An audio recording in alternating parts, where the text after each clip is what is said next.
See, in Acts, Jesus says that through the Holy Spirit, his disciples' mission is to be his witnesses in Jerusalem, throughout Judea, in Samaria, and to the ends of the earth. So what is a witness?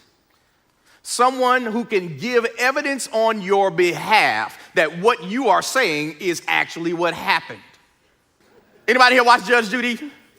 And it was a court case where these two folks was up there. And they stand there with Judge Judy and they're fighting their case. And the lady says, well, I have a witness. And let's just call the witness named Bobby. So Judge Judy is like, okay, well, bring your witness up. So Bobby gets up and he comes over to the podium. And she's like, so Bobby, tell me what you saw. Bobby looks at her and says, well, I didn't see it, but I heard about it. Oh, Bobby, no, not on this show. Judge Judy looked at him and said, Bobby, shut up and have a seat.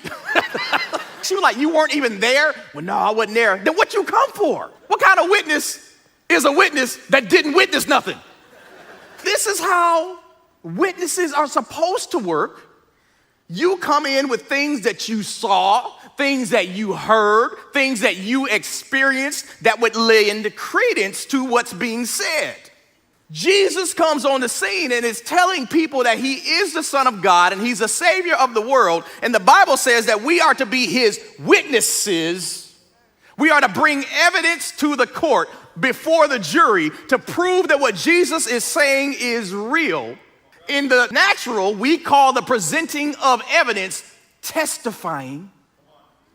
We're supposed to give a testimony of who Jesus is in our lives. Don't get up on the stage, put your hand on the Bible, and then tell folks what you heard.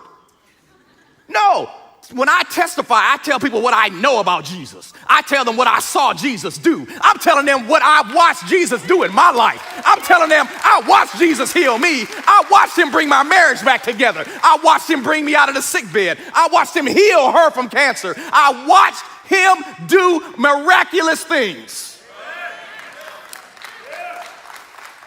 This is why the Bible tells us it's through the blood of the Lamb and the word of your testimony.